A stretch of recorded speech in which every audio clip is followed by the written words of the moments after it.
Okay. Do you want to text Lainey and let her know that it's all good? Okay. Apparently we have fixed the problem. Thank you, Lainey. You're now the IT department. Okay, so minutes from June 10th, the meeting that Kevin so kindly chaired. Any discussion or amendments or revisions to the minutes?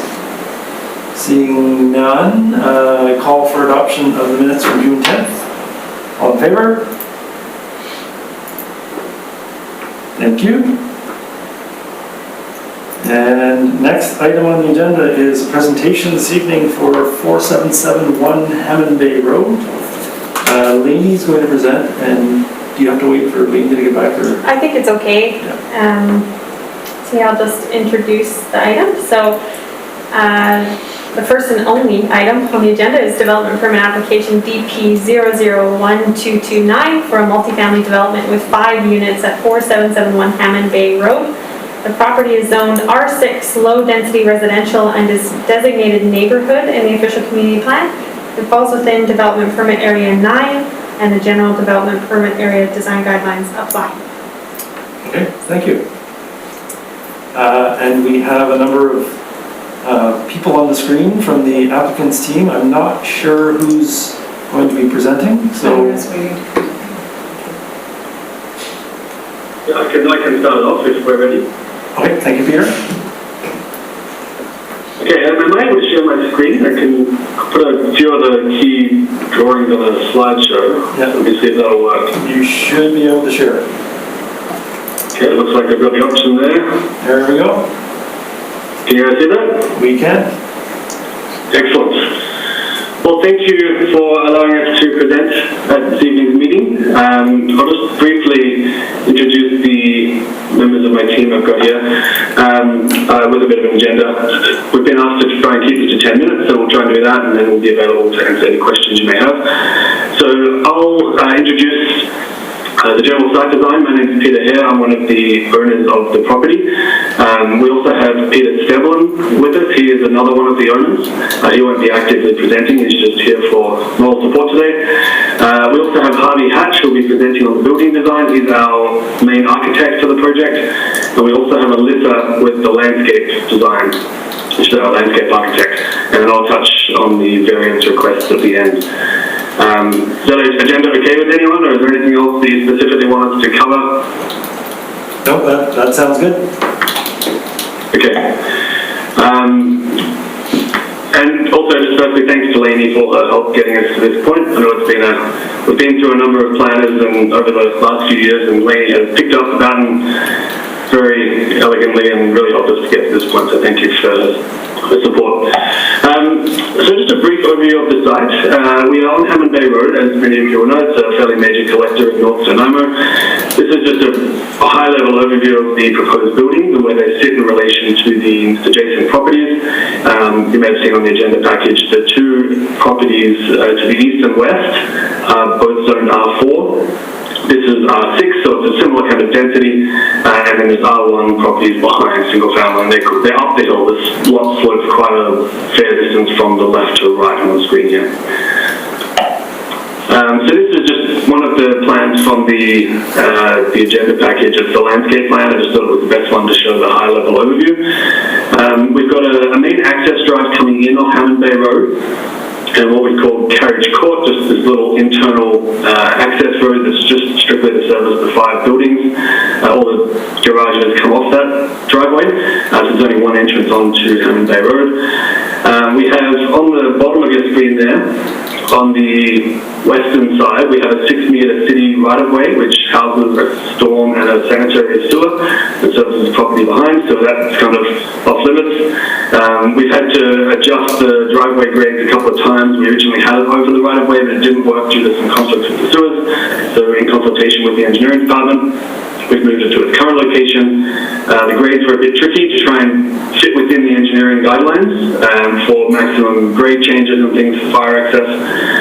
This all complies as it's currently shown. As you can see, 2 buildings, 5 units. The front building, building 1, is lower and fronts the street. And then the 3 units behind in building 2 towards the rear of the property, which sit up a little bit higher and look over the top of building 1. A lot of feedback is coming to this plan from various city planning staff and engineering. We think we've covered most of the requests and comments over the various iterations to this point, because we did go through a rezoning process in 2019 for this property, and not much has changed in what's been proposed yet. Just one thing to highlight on the site design, one of the big challenges has been the grades. It's got some steep hills in this area of town. So we've kind of tried to really embed the building into the natural slope to avoid major civil works. As you can see on this bottom section here, as I said, the bottom building is a full level lower than the back building. So the driveway access, for example, on the back building is on the lower level, and the front level is into the middle level. You step down into the bottom level. So we tried to fit in within the natural slopes. You can see the house indicatively shown here is quite a bit higher on the single family one above us. Yeah, just to show the contours. So we had a couple of retaining wall issues we had to resolve, but we'll get to that in a minute. With that being said, I might pass over to Harvey to give us a bit of an overview of the building design and how features work together.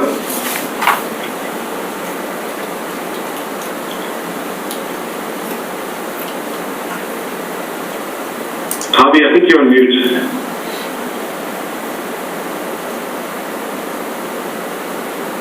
Mute was 2020's news, Harvey. Supposed to be on top of these by now.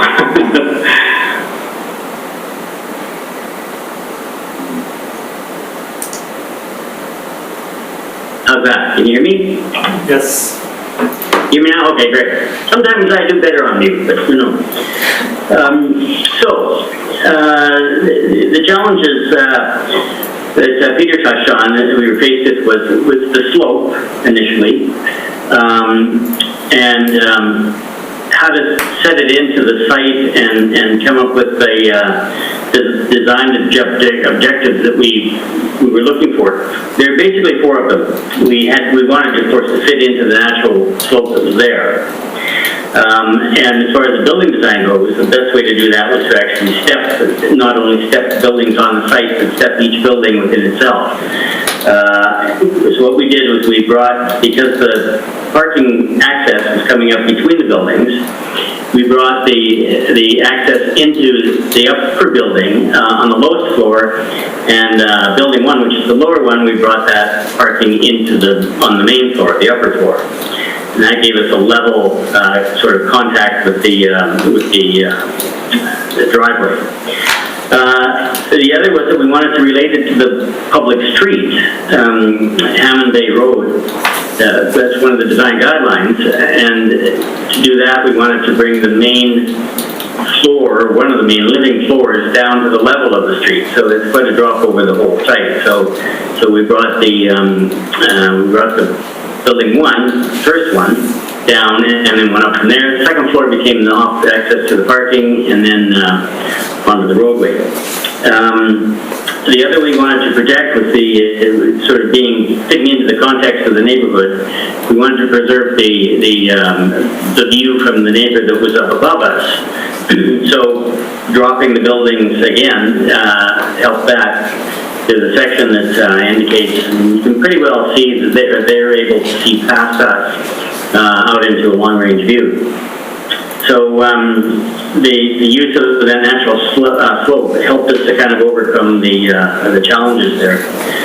As far as I'll try and keep this within 3 minutes here, but as far as the building character goes, we wanted to go with a familiar form, typical gable roof, traditional finishes like horizontal boards and horizontal siding, shingles. We use hardy board in both those.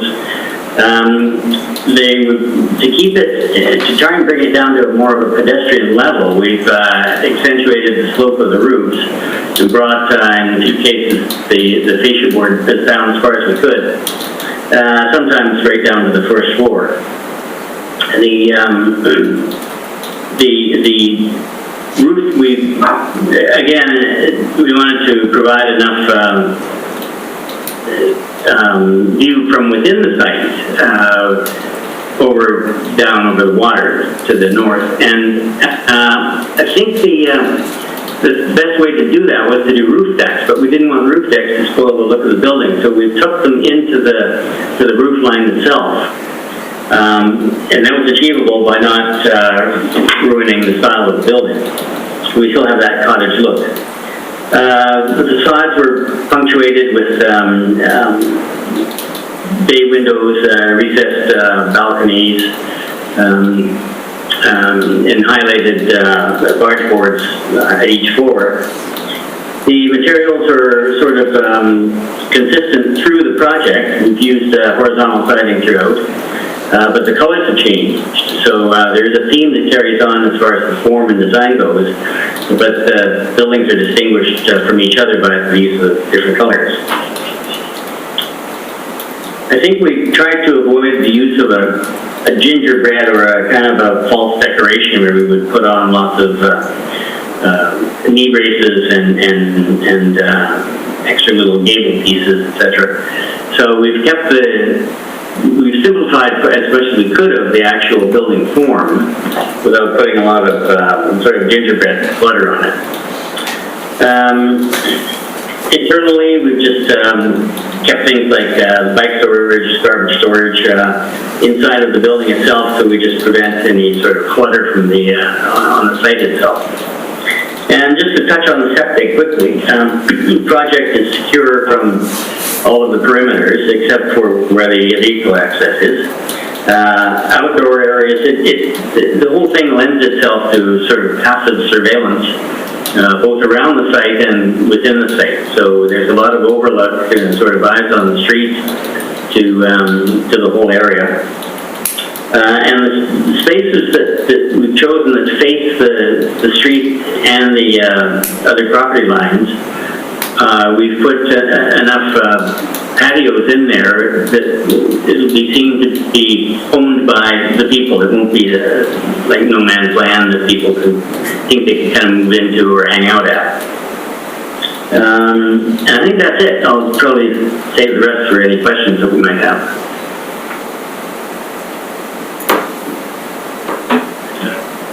Thanks, Avi. There's just a couple of elevations there which we can come back to if there's any questions, but Yeah. the rendering kind of shows it.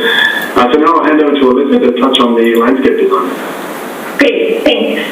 I'm Alyssa Simpson with Prospect and Refuge. We're the landscape architects.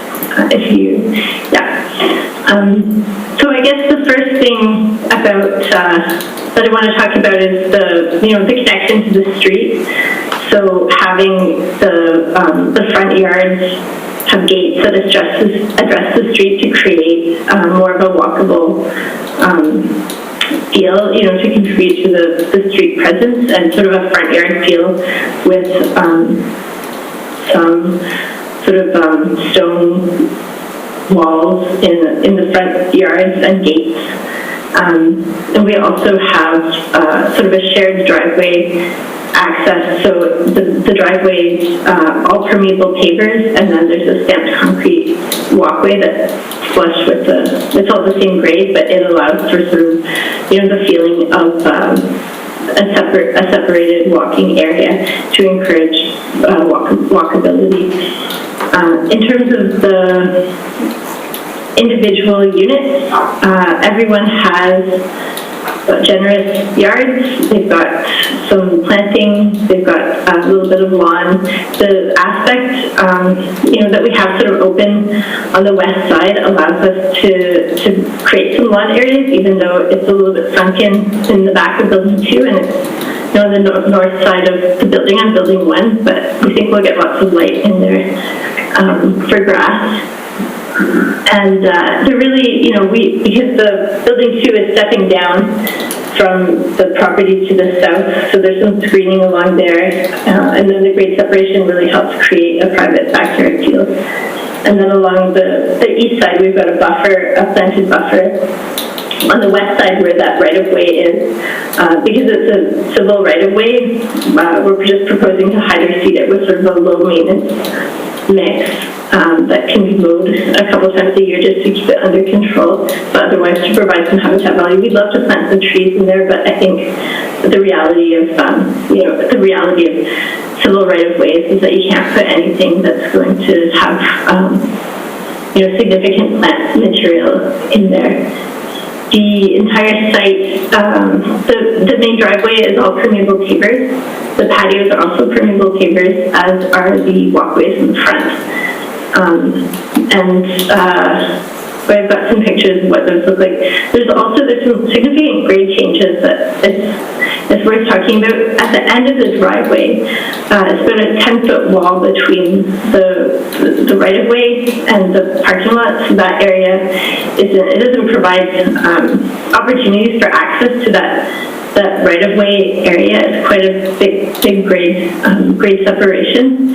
And then on the other side of the property, on the east side, the walls also step up a little bit. If you go to the next slide, we've got some pictures. So we're using a few different kinds of walls. We're using these stone strong walls, which have more of a natural rock look for the bigger walls, and then we're using alum blocks for sort of the more the smaller, more landscape walls, and then we're using the permeable pavers. If you go back for a second to the plan view again, I just want to talk. We've got this bioswale on the east side, or I guess on the west side of the driveway, and that bioswale is picking up some water from the road, and then it's also going to be picking up water from the planters that are adjacent to it. And we've got that all planted with sort of native and adaptive vegetation. Throughout, we really tried to focus on adaptive and indigenous plants.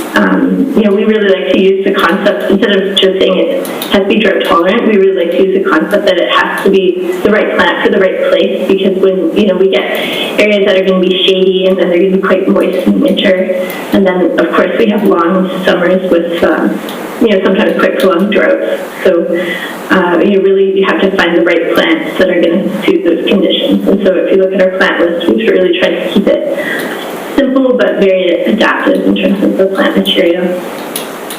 And I think I will also leave anything else for questions. Okay, thanks, Melissa.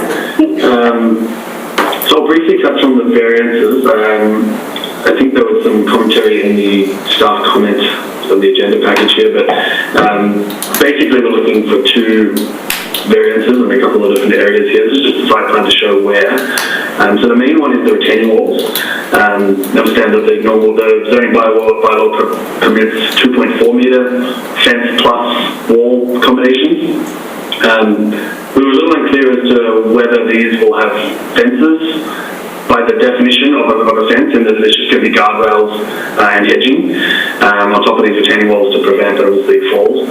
But the main one here is, as Alyssa alluded to on the bottom of the page here, the west side, we have quite a big grade change between the driveway and the right-of-way. So that is basically just an end of the drive. That'll be basically a solid wall, full height of one of the units. It'll tie in nicely with the gutters of the unit 2. And on the other side, we have a varying wall running up the property line to the neighbour. The neighbour actually has a bit of retaining wall on their side, so there's an opportunity to flatten the grades out there, and we have to work out the details still, but there's a few different ways we can do it. It will still require a cut-down driveway, which is going to have a retaining wall, which in places will exceed 2.4 metres. The other one is at the rear of the property there. We're showing a terraced garden bed setup. Each of the walls is only 3 or 4 feet high, but collectively it is over 2.4 metres, because we understand that because they're structurally dependent on one another, it's still considered a retaining wall in excess of the 2.4 metres. So there's the 3 retaining walls I've looked for variances on. The other one is the landscape buffers. As Alyssa mentioned, it's right-of-way. The engineering doesn't want trees in there, so we can't do the standard detail that's called for in the zoning bylaw, so we've proposed just a hydro seed. Fairly low maintenance, low height, easily repaired and replaced if required for the sewer access. It doesn't comply with the expectations there. If engineering decides they want trees, we're happy to put them in. On the other side, we are just type suspect. So the retaining wall, as you can see here, is right up against the property line, which is what we need to get the driveway width. Again, everything being constrained by this driveway on the other side. So what we've proposed is a hedge and guardrail on top of the retaining wall, which will not be the full standard detail of 1.8 meters with trees on 6 meter centers or whatever it is. It'll just be a continuous edge on the top of a retaining wall, which we actually have talked to the neighbor. He had a couple of requests. One, that we didn't have windows looking right over onto his house, and two, that we had a bit of a green buffer in between the properties. So this is the arrangement we've come up with and agreed with him on this side. But that will also require variance from what we understand. And that's all I had. Any questions? Because you guys have got other things you might want to ask, and we're happy to answer any questions you have. Okay, thank you very much.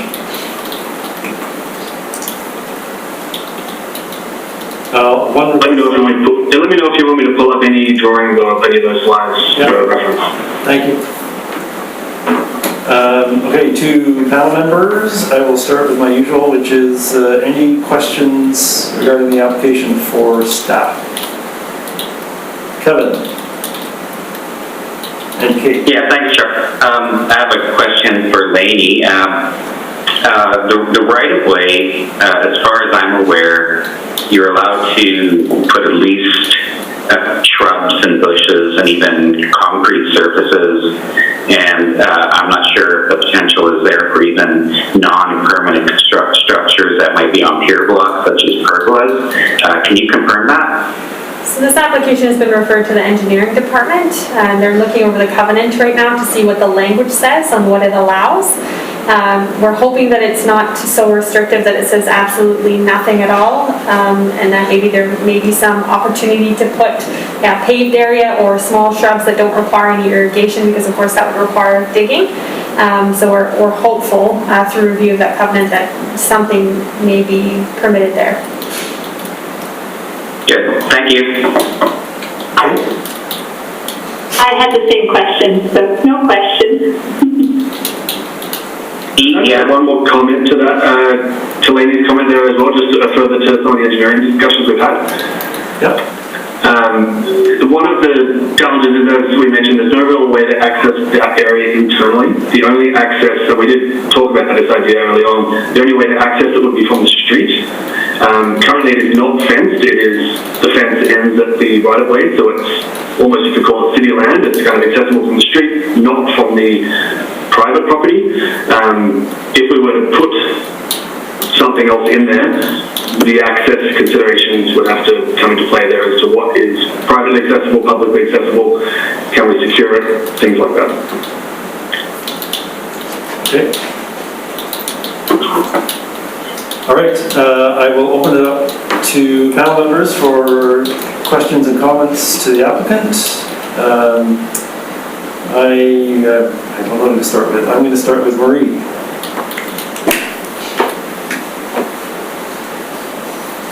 Thanks. Thanks for a very good presentation, and I think it's a really lovely project. I think it will really enhance this strip of Hammond Bay Road, which is rather inconsistent along there. So I think it does a good job of sort of handling a very difficult property and putting in a project in there that's not going to overwhelm the street, but it will keep it. So I really do appreciate that. And I'm not an architect, so I'm not going to comment too much on how you dealt with the slope and all that. I'll leave that to somebody else. In terms of form and character, you've chosen a sort of arts and crafts style, which I think is lovely, and you really articulated it well. It is, however, a little bit dated for the neighborhood. But that being said, I think your simplicity in keeping all the little gingerboard stuff off is a good idea, because it helps to contemporize it a little bit in relation to other buildings in that area. Because most of the houses in there are much more modern looking, but not overly so. And I think there's enough spacing between them along that street that I think this project still works really well.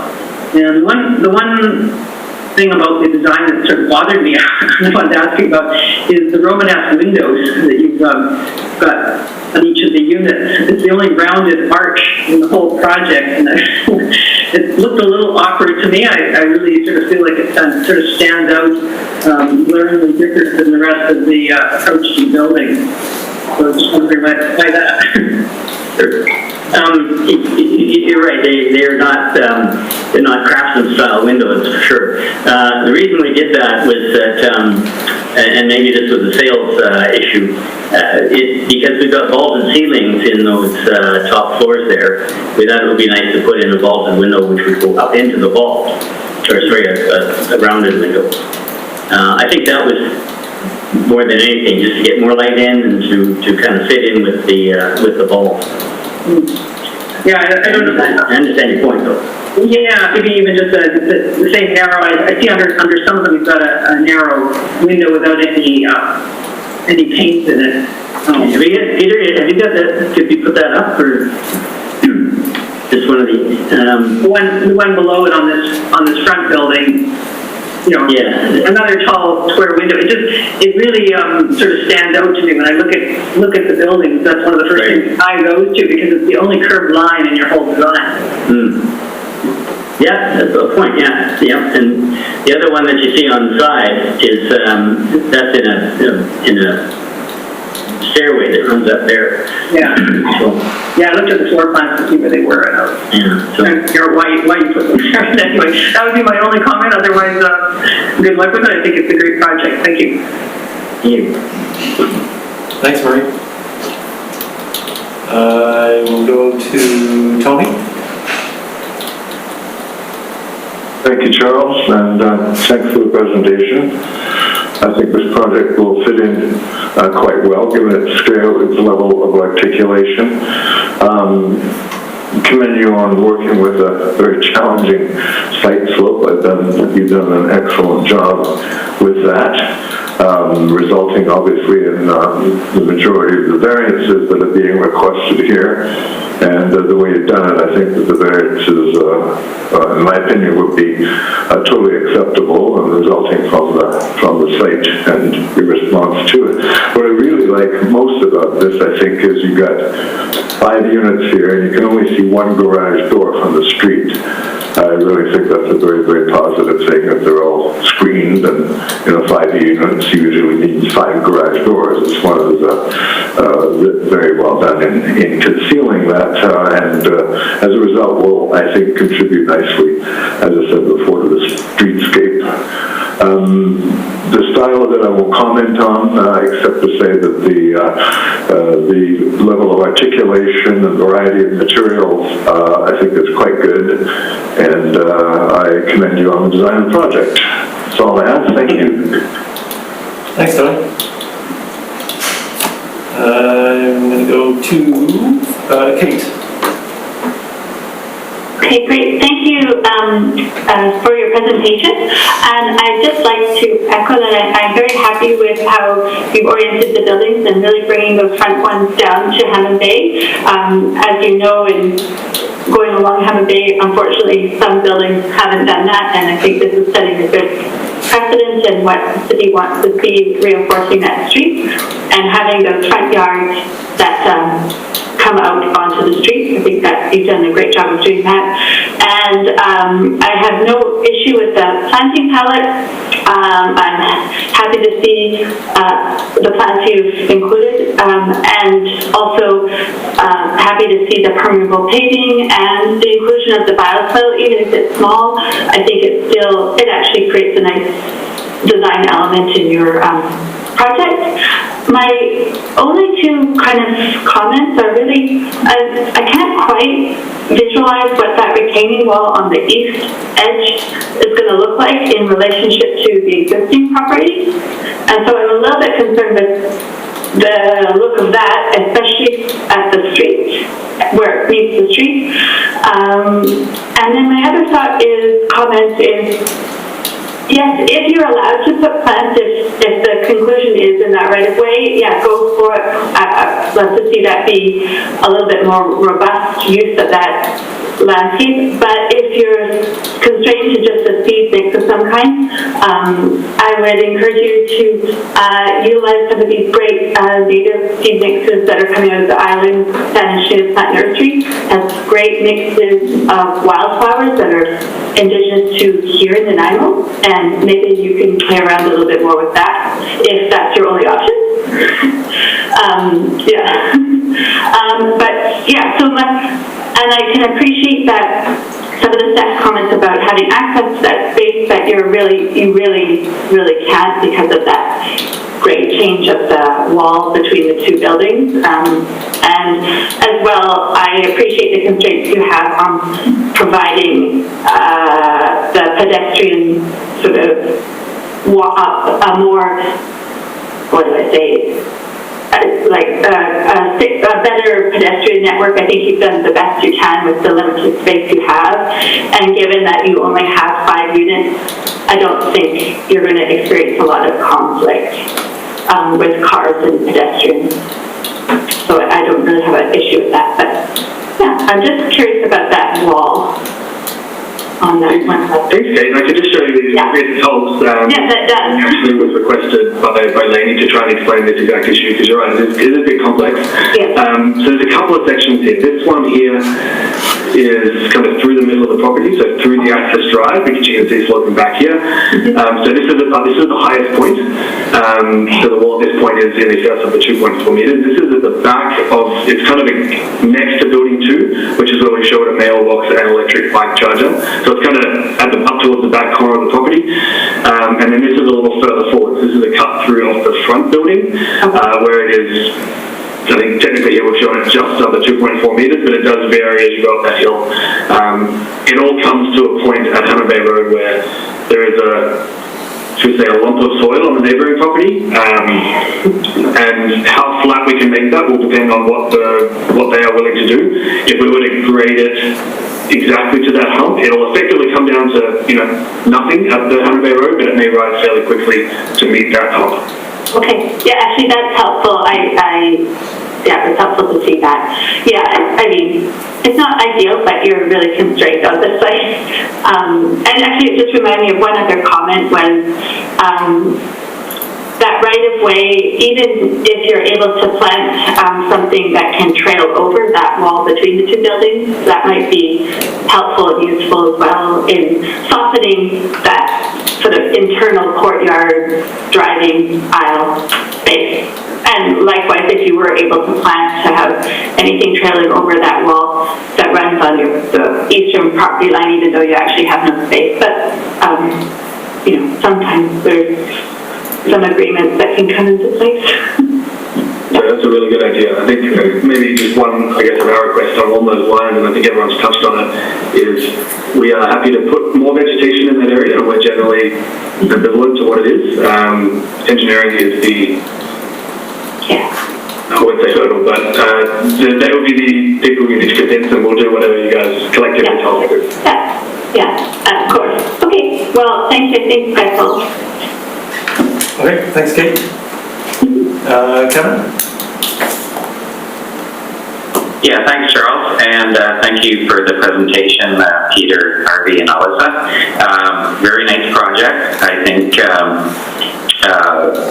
basically, I think you really dealt with most of the issues that you had to overcome. Obviously, a steep slope and trying to get 5 units on there is something of an accomplishment. I think you did really well with the siting of the buildings and also the form and character.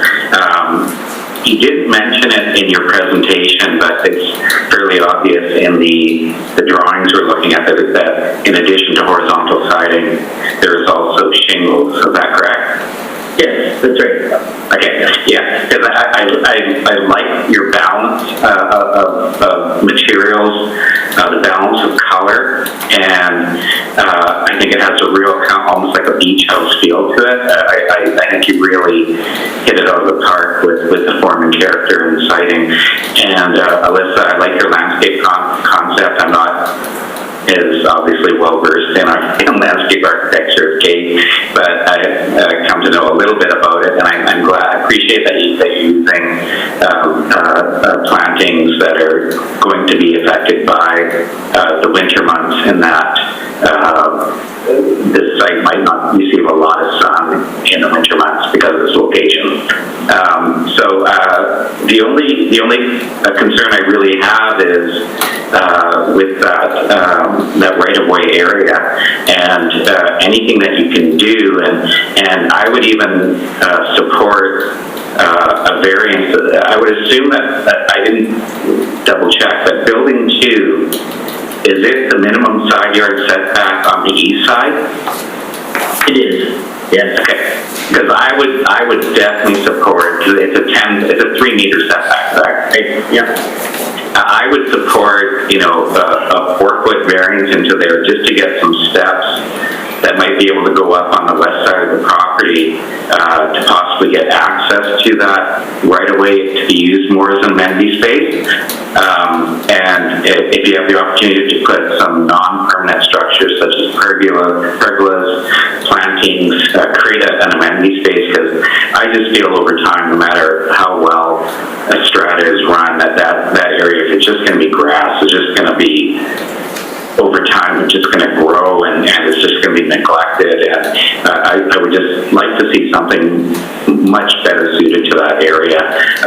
Obviously, it's 20 feet, and I think anything that you can do in that area to make everything work a little bit better. And like what I said, I would support a 4-foot variance to get some steps going up that side, if that's what it would take to make it work. So other than that, I think we have a very nice project here, and I really look forward to seeing it. So thank you very much. Thank you. Okay, thanks. Yeah, I think, just one comment on that, Kevin. It's both buildings that are actually a little bit constrained there, but again, if the city really wants to try and maintain access there, it probably would require pushing that building over, and we might have to do some magic on building 1 as well, because that bioswale is it's a minimum size as required to meet the engineering standards for stormwater runoff. It's kind of it's as small as we could make it. So we would have to really reconfigure that if we were to reshuffle building 1 over as well. In full transparency, though, this right away 6 meters wide. They're 2 relatively small sewer pipes. If engineering were to be convinced that they don't need, they can allow something to come up a little closer to it, within the right of way, we're open to what might be allowable there. Okay.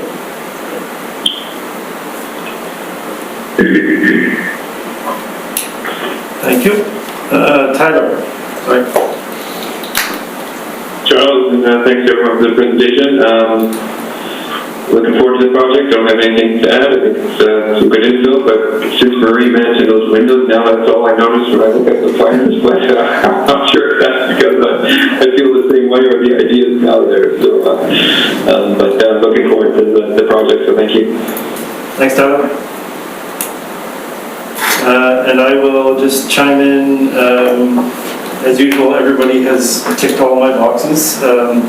I was also going to mention trailing plants on the retaining walls where possible, because I think that would just enhance it. I'll step back one step. When I first saw the staff report, before I looked at the drawings, I was worried that the retaining walls were inverted, meaning that you guys were significantly higher than your neighbors, which often happens. And that's, I think, where retaining walls are very problematic. This one, you've actually internalized your retaining walls, which I commend you for. But I still think it's worth going the extra step and dressing them up with planting or whatever you can do to just mitigate the effect of 10 feet of, I mean, they're lovely looking retaining walls, but it's still a big stone wall. So I too also, my eye went to the round windows, so there you go. But I didn't pick up on what Kevin did, and I think that's a really interesting suggestion. In conjunction with what I think Peter just said with looking, discussing with engineering. I know they tend to need the 6 meter right of way for access because they need it for vehicles. It doesn't necessarily mean they need it for, anything else, so that you may be able to sneak in that a little bit with a stair or an access. It's definitely worth discussing. And yes, a very nice presentation, a nice package, and thank you for presenting. I have noted within our discussion, within our comments, possibly 2 recommendations. Depends a little bit on whether Kate, you and I agree, or everybody agrees that suggesting that they consider trailing plants on the retaining walls makes sense. And Kevin, I think, I got the sense that your comment was in the form of a recommendation, so, yeah, I see a head nod there. But I didn't, everybody seemed very happy and content with the form and character and the materials and the scale and the articulation, so I think right now we've got 2 recommendations. Any further comment or questions about recommendations? Kate? Could you read the 2 recommendations and then, I could. okay, then we might have comments. I'm considering 2 recommendations. One is consideration of, I just call them trailing plants, there's probably a more technical term, but trailing plants over the east and west retaining walls where possible. And number 2, consideration to vary the east side setback to allow an access stair on the west up to the right-of-way. Is that captured, Kevin? Yeah, but also with the intent that in doing so that they would make that area an amenity space for the people that are living there. Okay, so to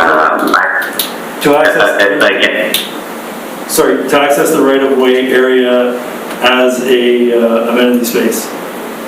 Yes. Thank you. So can I just clarify on that, and maybe to potentially make it easier to do, can we leave the access as generic? It may be that access is better from the front than the inside wall. With engineering buy-in, if the access is generic, it might be easier to access it from the front rather than trying to scale a 3-meter wall. Okay, so more consider providing access to the amenity area or access to the right-of-way and treating it as an amenity area. Well, Charles, I would say that if we're going to shift the building over, because basically most of the area there is residentially zoned, so you can go 5 feet from the property line. My intention with my recommendation was that if we're going to shift the building over, that we do get access from a stair from the internal part of the site. I would say if we're going to add on to that, if that is feasible, that to access it from Hammerley Road as an alternative. But I just feel that, in my opinion, if they did that, it becomes more of a public space that anybody can use, where I would much prefer it to be a more private space just for the people that live there. So that was my intention, and everyone can chime in on that. I would agree with Kevin. It feels like if the access is only from the street, its usefulness starts to go down for the residents, and yes, it feels a little more public. I think I can just highlight here. I'm just trying to think through your recommendation, Kevin. It's a good one. Even if we were to shift this, I think you mentioned 4 feet. It's going to be tough to get this is a significant height. I'm not even sure how we do that. Fairly narrow space. So we actually get like a 2-way staircase in there, and I think that'll meet any kind of code. A ladder up the wall is probably not what you're thinking. Yeah, I think the exercise could be there to investigate. I think, the walls there, the buildings can be put up right against the right-of-way. You do have the opportunity to look at 5 feet potentially, I think, to shift the building. And there might be the opportunity to do it. You might not be able to put a lock block wall in. You might have to put an 8 or 10-inch concrete wall there to form that edge that the steps would go up. You obviously can't do a turn stair, so you're going to have to continue to go up to the back of the property, and I don't know what the grades are, which is going to be feasible, but I just think that the exercise could be there to investigate it, because if it will work, I think you have a bunch of property there on that right-of-way that could become, with Alyssa, I think she can prepare something there that can be the real gem of the site. I think you can put potentially a a pergola at the highest point, or gazebo or something, a non-permanent structure, and capture views up there, have a great amenity space. So that's really what I was really kind of focusing on. I think hopefully it's worth the effort and an exercise to see if it can work. So hopefully you can do it, Peter and Harvey. Yeah. I'm happy to try. I'm just a little worried about committing to it. I'm not sure what the form of these recommendations becomes, but So, I'm happy to explore it if that's the direction. Just not sure whether it will be feasible. yeah, so typically the form of the recommendation is that the applicant consider what is being recommended. Give it some good hard design thoughts and hopefully it can work, but it doesn't always work. Tony? Just for clarification, this has become a subject for much more conversation than I originally thought. I just wanted to jump in and clarify a couple of things. First of all, the right-of-way property will be owned by the Strata residents, is that correct? And it has a right-of-way for purposes of the city services, access, and so forth. So it's their property. And to just leave it as, grass as, the worst case, there's a real lost opportunity for those residents. So whatever can be done to, improve it and really allow the residents to take advantage of their own property. If it's generic or stare through the front or the side or whatever, I don't care about the details. That's up to you and engineering, obviously. My question would also be, once it's already shown on the drawing, is that right-of-way property fenced? In which case it won't be absolutely, open to the public, because you obviously don't want that. It's private amenity space, and you want to make sure that it stays that way. So whether it's fenced or not, it presumably should be. So I just wanted to clarify that item. It's a good question, Tony. I can just tell you at this point, it's one of those things that's probably more of a detail that is pending city, the engineering feedback. But right now there is a fence on the property line, so I don't see any reason to take that away. The buildings will be a natural fence, and the retaining walls to the rear, to make it short, kind of shows. There's a natural fence here, if you like, with landscape fencing. This is a 3-meter high wall, so that's all fenced. This is also landscape. The only open section would be this front.